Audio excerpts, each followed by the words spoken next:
ધોરણ 8 ગણિતમાં નવું ચેપ્ટર શરૂ કરવા જઈ રહ્યા છીએ. જે ચેપ્ટર 8મું છે.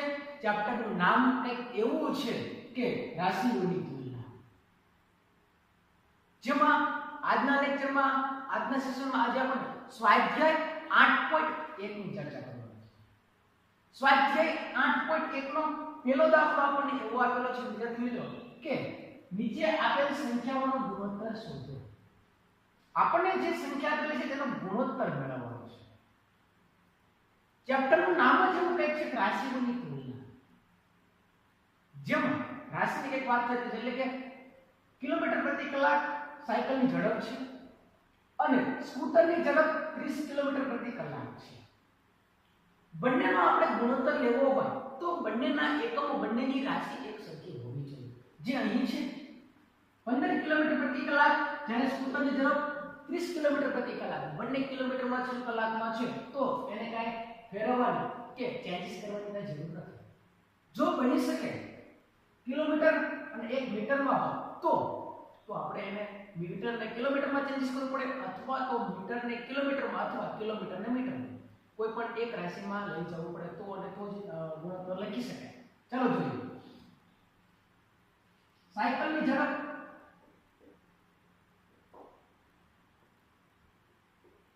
15 કિલોમીટર પ્રતિ કલાક આપેલી છે. જ્યારે સ્કૂટરની ઝડપ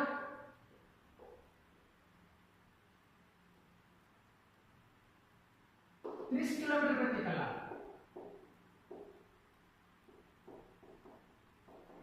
એટલે એનો મીનિંગ એવો છે વિદ્યાર્થી મિત્રો કે પ્રતિ કલાક 1 કલાકમાં 15 કિલોમીટર અંતર કાપે છે. સાયકલની જે ઝડપ જે છે 15 કિલોમીટર પ્રતિ કલાક એટલે એનો મીનિંગ એવો છે 1 કલાકમાં 15 કિલોમીટર અંતર કાપે છે. સ્કૂટરની ઝડપ 1 કલાકમાં 30 કિલોમીટર અંતર જેટલું કાપે છે. બંનેનો ગુણોત્તર લખવો છે. ચાલો ગુણોત્તર કોનો તો કે સાયકલની ઝડપ એને ડિવાઇડ સ્કૂટરની ઝડપ. ચાલો સાયકલની ઝડપ કેટલી છે 15, સ્કૂટરની કેટલી છે 30.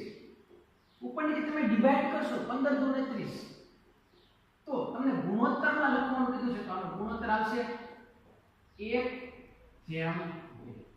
તો સાયકલની ઝડપ અને સ્કૂટરની ઝડપનો જો ગુણોત્તર આપણને મેળવવાનો કે તો એનો જે જવાબ જે છે એ 1:2 જવાબ આવે. એનો મીનિંગ એવો થયો કે સાયકલની ઝડપ 15 કિલોમીટર પ્રતિ કલાક 1 કલાકમાં 15 કિલોમીટર પ્રતિ કાપે છે. જ્યારે સ્કૂટર જે છે એ 1 કલાકમાં 30 કિલોમીટર એના કરતા બમણું એટલે એનો ગુણોત્તર કેવો આવ્યો 1:2. સેમ ટુ સેમ એના જેવો જ બીજો દાખલો આપ્યો છે 5 મીટર અને 10 કિલોમીટર. તો જેમ મેં વાત કરી બંને મીટરમાં હોવો જોઈએ અથવા તો બંને કિલોમીટરમાં હોવો જોઈએ તો અને તો જ તમે ગુણોત્તર મેળવી શકો. બરોબર છે. તો મીટરને કિલોમીટરમાં ચેન્જીસ કરો અથવા તો કિલોમીટરને મીટરમાં ચેન્જીસ કરો તો એનો સંબંધ પણ તમને ખબર હોવો જોઈએ. 1 કિલોમીટર બરાબર 1000 મીટર. તો 10 કિલોમીટર બરાબર કેટલા મીટર થાય? તો 10 કિલોમીટર બરાબર કેટલા થશે? 10 કિલોમીટર બરાબર 1 કિલોમીટરના 1000 તો 10 કિલોમીટરના 10000 મીટર. 10000 મીટર. ચાલો આ બંનેનો ગુણોત્તર લખવાનો છે. ચાલો ગુણોત્તર લખો. ગુણોત્તર કેટલો આવશે તો કે 5 મીટર 5 ના છેદમાં 10000. 5 દુ 10. આનો જે ગુણોત્તર આવશે 1:2000. 1:2000. એના પછીનો સી જોઈએ 50 પૈસા અને 5 રૂપિયા. પૈસામાં કન્વર્ટ કરો અથવા તો રૂપિયામાં કરો. બંને એક જ રાશિમાં હોવું જોઈએ. બરાબર છે. ચાલો 1 રૂપિયો બરાબર કેટલા થશે? 100 પૈસા. તો 5 રૂપિયા બરાબર કેટલા? 5 રૂપિયા બરાબર 500 થશે. ગુણોત્તર લખવો છે, ચાલો ગુણોત્તર બરાબર 50 પૈસા ના છેદમાં 500 પૈસા, 0 0 કેન્સલ, 5 10 એટલે ગુણોત્તર જે મળશે આપણને 1/10 નો ગુણોત્તર મળશે. એકદમ સિમ્પલ છે, પણ બંનેની રાશિ એક જ સરખી હોવી જોઈએ તો અને તો જ તમે ગુણોત્તર લખી શકો. જોઈએ હવે એના પછીનો પ્રશ્ન પણ એવો આપેલો છે કે નીચે આપેલ ગુણોત્તરનું ટકાવારીમાં રૂપાંતર કરો. આપણને જે ગુણોત્તર આપેલો છે 3/4, 3/4 ને આપણે ટકાવારી સ્વરૂપમાં લખવાનું. જ્યારે ટકાવારી સ્વરૂપમાં લખવાનું કે ત્યારે તમારે 100 વડે ગુણવા પડે, 100 વડે ગુણવા પડે. તો 3/4 છે, 3/4 ને તમે 100 વડે ગુણાકાર કરો, ટકાવારી સ્વરૂપે લખવું છે. તો 3/4 એટલે 3/4 ને તમે 100 વડે મલ્ટીપ્લિકેશન કરો એટલે તમને ટકાવારી મળી જાય. ટકાવારીમાં મેળવવા માટે 100 વડે તમે મલ્ટીપ્લિકેશન કરો છો, 25 ગુણ્યા 4 25 ગુણ્યા 3 એટલે કે 75. 25 ગુણ્યા 3 એટલે કેટલા થશે? 25 કરીને 75% જે છે એનો જવાબ હશે. 3/4 ગુણોત્તરને ટકાવારી સ્વરૂપમાં લખવું હોય તો 75% તમે લખી શકો છો. એના પછી નેક્સ્ટ 2/3 ટકાવારી સ્વરૂપમાં લખવું છે 2/3 એના મલ્ટીપ્લિકેશન શું?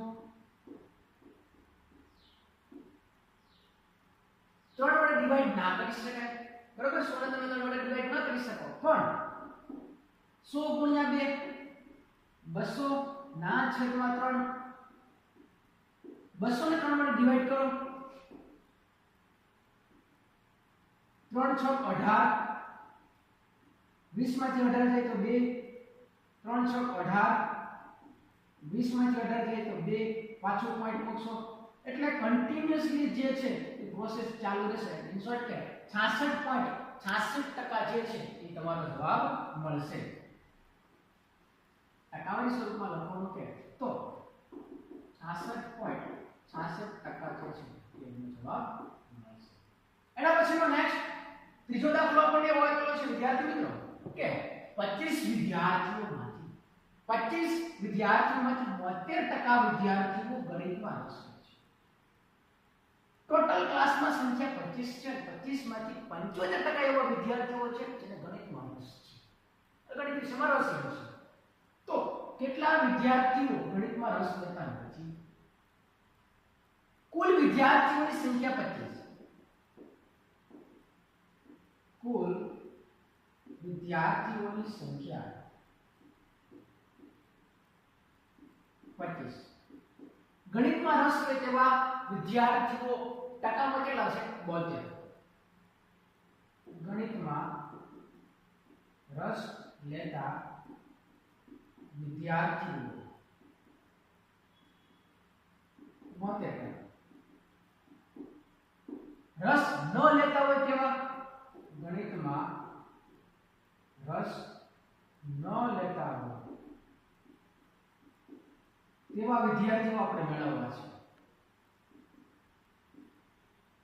તો ટોટલ ટકાવારી 100 હોય, 100 માંથી આપણે 72% બાદ કરીએ એટલે કેટલા ટકા વિદ્યાર્થીઓ રસ નથી લેતા તે આપણને ખબર પડી જાય. ચાલો 100 માંથી તમે 72 બાદ કરશો એટલે 72 ને 8 80 પ્લસ 20 કરો એટલે કે ટોટલ 28% એવા વિદ્યાર્થીઓ છે કે જેને ગણિતમાં રસ નથી. પણ આપણને ટકાવારીમાં જવાબ નથી મળ્યો, આપણને તો એવું કીધું છે કેટલા વિદ્યાર્થીઓ ગણિતમાં રસ લેતા નથી. તો 25 વિદ્યાર્થીઓની સંખ્યા છે, તો 100 એ 100% જો ગણિતમાં રસ લેતા હોય તેવા વિદ્યાર્થીઓ જો આપણે વાત કરીએ, બની શકે કે બધા જ વિદ્યાર્થીઓ રસ લેશે તો 25 વિદ્યાર્થીઓ 100 એ 100% થશે, બરાબર છે? તેમાંથી 72% જે એવા વિદ્યાર્થીઓ છે જેને રસ છે. પણ આપણે મેળવવાનું શું વસ્તુ છે કે કેટલા વિદ્યાર્થી ગણિતમાં રસ લેતા નથી? કેટલા વિદ્યાર્થીઓ? તો કે 28%. 28% ને આપણે કેટલા વિદ્યાર્થીઓ મેળવવું તો કઈ રીતે મેળવી શકાય? ચાલો જો આપણે લખીએ કે ગણિતમાં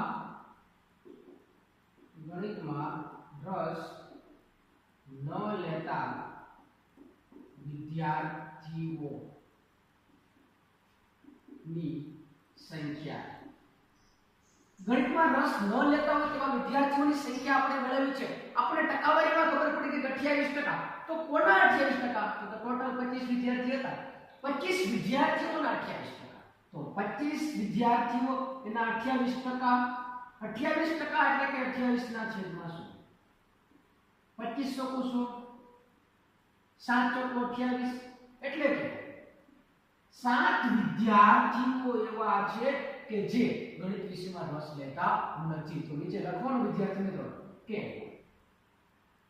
7 વિદ્યાર્થીઓ ગણિતમાં રસ લેતા નથી જ્યારે પણ આવો પ્રશ્ન પૂછાય છે ત્યારે ટોટલ સંખ્યા કેટલી છે એટલે 25 ના કેટલા ટકા આપણે જોઈએ છે 28% તો 25 ગુણ્યા 28% 28% એટલે 28 ના છેદમાં 100 સાદું આપશો તો તમને જવાબ મળી જશે તો વિદ્યાર્થી મિત્રો અહીં આપણે સ્વાધ્યાય 8.1 ના 3 દાખલા સુધી પૂર્ણ કરીએ છીએ ફરી પાછા નવા વિડિયો સાથે નવા લેક્ચર સાથે મળીશું થેન્ક યુ જય હિન્દ જય ભારત